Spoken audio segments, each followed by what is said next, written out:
I think, though, it's very appealing, though, that Jesus engages Pilate in conversation and leads him down a road to consider, you know, God's truth to the point where at the end, Pilate's like, I, I don't even know what truth is. Mm-hmm. Like, what is truth?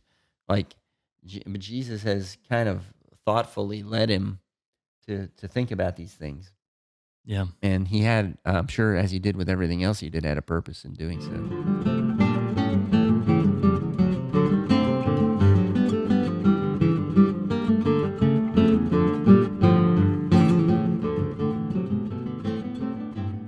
Welcome to Biblocus, where the Bible intersects with your life. I'm Timothy. And I'm Caleb. And you're listening to Bible Discussions, the forum where we explore biblical topics that are relevant to your life. Today we are continuing our series on the 30 sayings of the wise from the book of Proverbs. And in this episode, we're going to talk about saying number 9, which discusses not speaking to a fool. So let's start by reading that. Proverbs 23, verse 9. Do not speak to fools, for they will scorn your prudent words. So I think this is something we haven't talked about yet, Caleb, on Biblocus, which is the biblical meaning of a fool. Maybe we did when we did our Proverbs episode. We probably did. But let's go over kind of the biblical concept of a fool, just so everybody has that squared up. So someone who does not believe there is a God would be part of that definition. Yeah. And another thing would be someone who lives as though there were no God. And then a final thing would be someone who gives God no thought at all. Which could be all of these things. Yeah. Mm-hmm. All together, that kind of adds up to what the Bible's talking about when they talk about what a fool would be. So how do we know that's the biblical definition of a fool? Well, Proverbs 1 verse 7 says, "The fear of the Lord is the beginning of knowledge, but fools despise wisdom and instruction." So a wise person, the beginning of becoming wise even, is to know that there's a holy, just creator of all things, a perfectly morally good God who establishes the moral order of the universe. Yeah. Mm-hmm. And gave us laws and things to live by. So wisdom leads a person who believes that to study God's word and apply his wisdom to their life, right? Mm-hmm. That's the opposite of those three things we talked about a minute ago. The fool who doesn't believe there's a God, lives as though there's no God, and doesn't even give a thought to God. So yeah, and in that worldview, there is no moral law. Yeah, whatever you want to do is right. Mm-hmm. Whatever, it's like in Judges, it keeps repeating that the men did what was right in their own eyes, right? Because there was no authority, there was no rulership in the land. Yeah. Whereas a wise person appeals to God as the moral authority in the universe and behind his laws, right? But that's the opposite of what the foolish person did. They don't even believe there's a God. So yeah. Mm-hmm. All right. So to a fool, in fact, any appeal made to God's wisdom or authority is rejected and despised. Yeah. So yeah, I mean, an atheist would just laugh at you. Yeah. Trying to make this argument, establish this definition. Yeah, and that's why you can't speak to them, right? Because if you tried to speak to them, they'd just be like, "That's foolish. I don't even believe there's a God." Mm-hmm. They would turn it around backwards. They think you're foolish for believing there is a God. Yeah. So, and that's why today's saying says they'll just scorn your prudent words. Mm-hmm.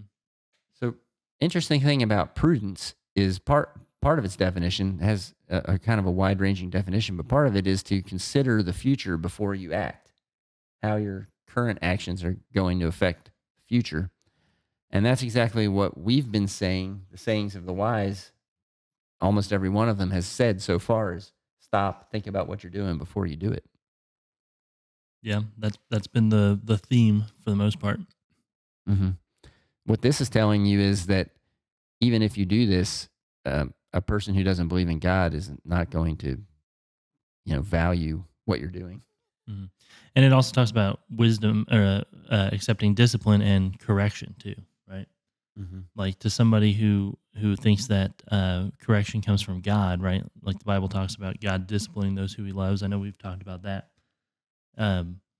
You see an error, and then the consequences of that as an opportunity to grow. Whereas if you don't think that there's a moral lawgiver, you just hate it. You're like, well, why are bad things happening to me? Yeah. Yeah. Well, even behind the machinations of God's universe, there are lessons to be learned. Kind of like built into the universe. Like I think every person who's ever lived on the earth has learned the same lessons over and over, like stubbing your toe and whatever. All those things teach you prudence, right? Like I think I'll try to find the flashlight before I walk to the bathroom tonight. Not run in the house. Yeah. I broke my toe roughhousing with the dogs one time. Did you? We were just running around the coffee table, and then I kicked the leg of the sofa and broke my toe. Ouch. So now I don't do that. Good idea. My parents didn't raise me very well. I'll have to talk to your mom about that. Yeah. So one thing that I noticed that there are 2 Psalms that talk about this very topic, and they're nearly identical, just a very slight variation. So I'll go ahead and read them side by side, and then we'll talk about them. But in Psalm 14, the entire Psalm, which is verses 1 through 7, says, "The fool says in his heart, there is no God. They are corrupt. Their deeds are vile. There is no one who does good. The Lord looks down from heaven on all mankind to see if there are any who understand, any who seek God. All have turned away. All have become corrupt. There is no one who does good, not even one. Do all these evildoers know nothing? They devour my people as though eating bread. They never call on the Lord. But there they are, overwhelmed with dread, for God is present in the company of the righteous. You evildoers frustrate the plans of the poor, but the Lord is their refuge. Oh, that salvation for Israel would come out of Zion when the Lord restores his people. Let Jacob rejoice and Israel be glad." So I guess I will stop and talk about this for a second. So the theme of the psalm is that God will deliver his people in time. Right? And that's a promise to the faithful and a threat to the unfaithful. Yeah. Those who oppose God and his people. So the good people, right, they need to be patient and wait.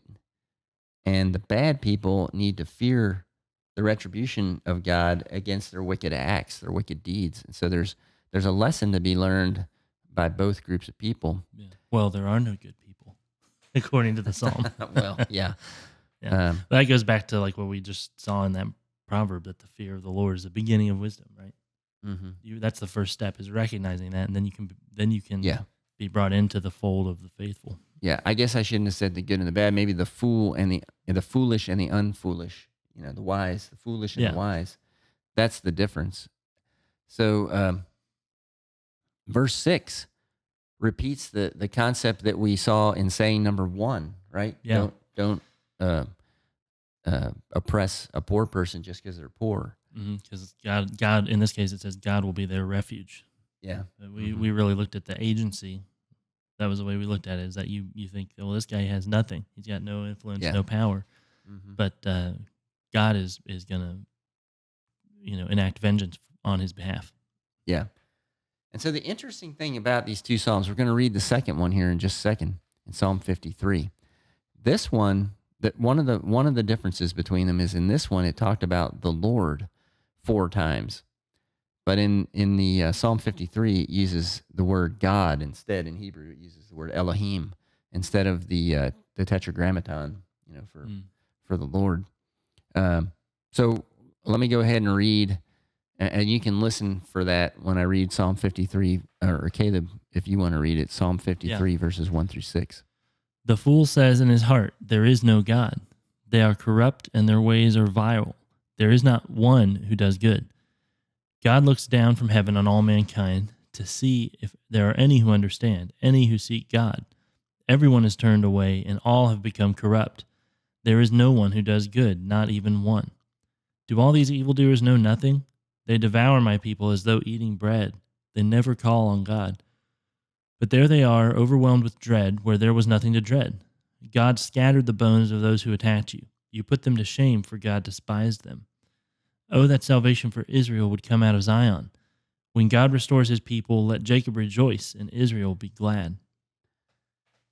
So very similar, was like one or two sentences in there that changed. It's probable that these two psalms were sung to different tunes, for one thing. Yeah. And so that change in the meter is why the word Lord was replaced with Elohim. Mm-hmm. Yeah, that makes sense. Something along those lines. But at any rate, the emphasis in this story or in this psalm is that the faithful don't have to worry. Mm-hmm. So, yeah, God triumphs over the wicked in the end. There's maybe a little more details on, I think, in this psalm, like talking about scattering the bones of the attackers and such. Mm-hmm, mm-hmm. Yeah. But in both these psalms, there's an emphasis on a wise person thinking about things in the long term, right? Mm-hmm. So don't let the circumstances shake your faith. Trust God for the good outcome. That not letting circumstances change your faith was the whole theme of Job. Right. Yeah, I think in verse 5 where it says, there they are overwhelmed with dread, where there was nothing to dread. That's, those who are afraid of the attackers, right? Rather than trusting in God. Mm-hmm. Yeah. Yeah. That was right where the two psalms veered from one another, because in the first one it said, "But there they are, overwhelmed with dread, for God is present in the company of the righteous." Yeah, and it's kind of like looking at it from the perspective of the evildoers being afraid in that psalm. But it sounds like it's the other way around, right? Or do you think it's the same?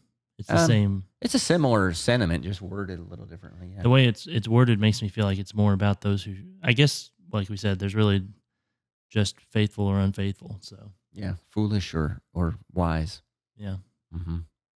All right, so we actually just spoke about this in our last episode, but there's another proverb that seems to be applicable here. Proverbs 26, verses 4 and 5. Do not answer a fool according to his folly, or you yourself will be just like him. Answer a fool according to his folly, or he will be wise in his own eyes. So which is it? Back to the same argument. I guess we didn't really see eye to eye on this one anyway. We had different interpretations. Yeah. So I think it just depends on the attitude of the other person that you're talking to. Okay. So what makes them a fool that you should never talk to them, right? And if they don't believe in God and they scorn you, right? Like in verse 4, like, do not answer a fool according to his folly, or you yourself will be just like him. Well, if they scorn you for your belief and they rebuke you, and they call you names and everything, it becomes ad hominem attack and so on. Mm-hmm. Like, then it's going to get out of control, because if you're going to answer them according to their folly, you're going to be doing the same thing. Oh yeah, well you're dumb. Oh yeah, well you're dumb. I know you are, but what am I? Yeah. It's going to devolve into I just think your position's dumb, Yeah. thing. Now, like, if the other person, on the other hand, wants to have a thoughtful discussion with you about it, where... Wait a minute. Was Solomon watching our presidential debates? That's what they all just seem to turn into nowadays. Well, he might have, because he wrote Ecclesiastes about how meaningless everything is. But essentially, if you're talking with somebody and they're reasonable and they ask, well, what do you think? And it gives you an opportunity to share what you think about God, right? Mm-hmm. That could be a good thing. So if the person's not being foolish in the way, that they approach the conversation, if they're open to God, right, then that's a sign that they're not completely foolish. Mm-hmm. If they're willing to listen to your arguments, then you should share them with them, but if they're belligerent, and they scorn you, I think that's what this passage... You just have to walk away, pretty much. Yeah. You just can't. You're not going to get anything out of the conversation. Iron sharpens iron, but this guy's made of Jello, so Yeah. he's not going to sharpen anybody. All right. So, well, we saw Jesus put this into practice, right, with Pilate and with Herod. With his whole trial. Yeah. He just keeps his mouth shut when Caiaphas and all the false witnesses are spouting off. Mm-hmm. But he seems a little bit open to Pilate's questions, which is interesting. I've always found that interesting. So, like in Luke 23, verses 1 through 11, it says, "Then the whole assembly rose and led him off to Pilate. And they began to accuse him, saying, 'We have found this man subverting our nation. He opposes payment of taxes to Caesar and claims to be Messiah, a king.' So Pilate asked Jesus, 'Are you the king of the Jews?' 'You have said so,' Jesus replied. Then Pilate announced to the chief priests and the crowd, 'I find no basis for a charge against this man.' But they insisted, 'He stirs up the people all over Judea by his teaching. He started in Galilee and has come all the way here.' On hearing this, Pilate asked if the man was a Galilean. When he heard that Jesus was under Herod's jurisdiction, he sent him to Herod, who was also in Jerusalem at that time. When Herod saw Jesus, he was greatly pleased, because for a long time he had been wanting to see him. From what he had heard about him, he hoped to see him perform a sign of some sort. He plied him with many questions, but Jesus gave him no answer. The chief priests and the teachers of the law were standing there, vehemently accusing him. Then Herod and his soldiers ridiculed and mocked him. Dressing him in an elegant robe, they sent him back to Pilate." So I think it's interesting that Jesus doesn't say anything at all to Herod, because Herod, we know, is a fool. Yeah, every depiction of him Yeah. is like comically bad, Yeah, he's in not. The Chosen, he's constantly drunk, and in Jesus Christ Superstar, like his musical is like a little circus tune. Yeah. He dances around like a clown. Yeah. But he does speak with Pilate, and not as much in Luke as he does in John, which we'll look at in a second. Yeah. But because he finds Pilate to be a reasonable person to have a conversation with, and look at what he says in John 18 verses 33 through 38. Pilate then went back inside the palace, summoned Jesus, and asked him, "Are you the king of the Jews?" "Is that your own idea?" Jesus asked. "Or did others talk to you about me?" "Am I a Jew?" Pilate replied. "Your own people and chief priests handed you over to me. What is it you have done?" Jesus said, "My kingdom is not of this world. If it were, my servants would fight to prevent my arrest by the Jewish leaders. But now my kingdom is from another place." "You are a king then," said Pilate. Jesus answered, "You say that I am a king. In fact, the reason I was born and came into the world is to testify to the truth. Everyone on the side of truth listens to me." "What is truth?" retorted Pilate. With this, he went out again to the Jews gathered there and said, "I find no basis for a charge against him." That's interesting. That's also when Jesus stops talking to him. When Yeah. he says, "What is truth?" Like, there's no absolute truth. He's like, "Okay, well, you're lost then." Yeah. Yeah. You mentioned Jesus Christ Superstar. I like the way in that one, he says, but what is truth? Is truth unchanging law? If this is truth, are mine the same as yours? Yeah. Kind of fleshes it out a little bit more. But I think, though, it's very appealing, though, that Jesus engages Pilate in conversation and leads him down a road to consider, God's truth, to the point where at the end, Pilate's like, I don't even know what truth is. Mm-hmm. Like, what is truth? Like, but Jesus has kind of thoughtfully led him to think about these things. Yeah. And he had, I'm sure, as he did with everything else he did, had a purpose in doing so. But he doesn't speak at all to Herod, because that would be one of the most pointless, and that would be almost as embarrassing as when he had to tell Peter that he only needed to wash his feet because the rest of his body wasn't dirty. But yeah. So the conclusion you can draw out of this is that Jesus speaks to Pilate to get him to contemplate ultimate truth. Which is, he identifies with himself. Yeah. Yeah. And so it's just like the sayings of the wise encourage us to think, like we've been saying, every one of them encourages us to think about what we're doing. Jesus gets Pilate to consider a saying of a wise man himself, and he considers it, which I think shows that at least Pilate isn't a fool, like in the same way that Herod is. Yeah. Herod's just like, show me a sign. I want to see a miracle. I think in the end, he hardens himself, though. Oh, yeah. Yeah, he ends up, being the sinister character in all world history that he's become. Yeah. But at least he was considerate and thoughtful and listened, So I think what the bottom line of this whole saying of the wise, don't speak to a fool, is very short, right? So we'll keep this short.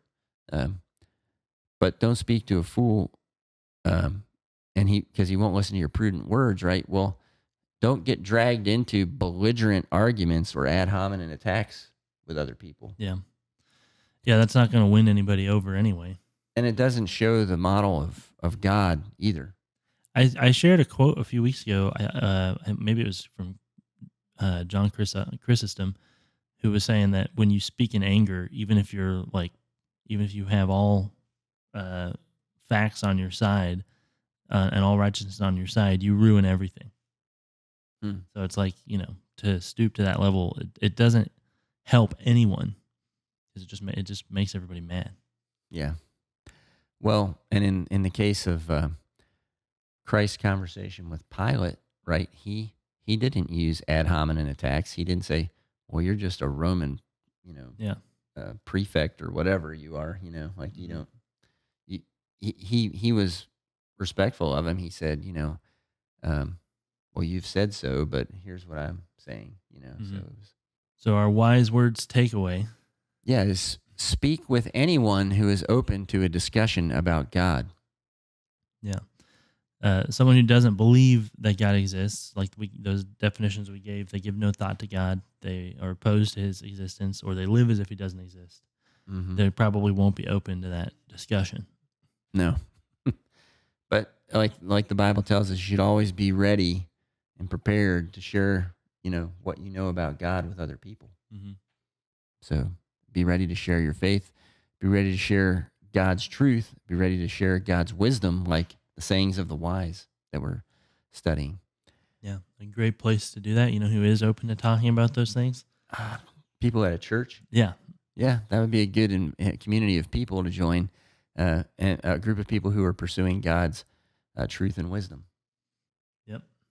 Well, he's Caleb and I'm Timothy, and thank you for listening to Bible Discussions on Biblocus, where the Bible intersects with your life. Please consider subscribing to our channel to help support our efforts. All scripture quotations, unless otherwise indicated, are taken from the Holy Bible, New International Version, NIV, copyright by Biblica Inc., used by permission of Zondervan, all rights reserved. This program is copyright 2025 by Timothy Klingerman. God bless all of you.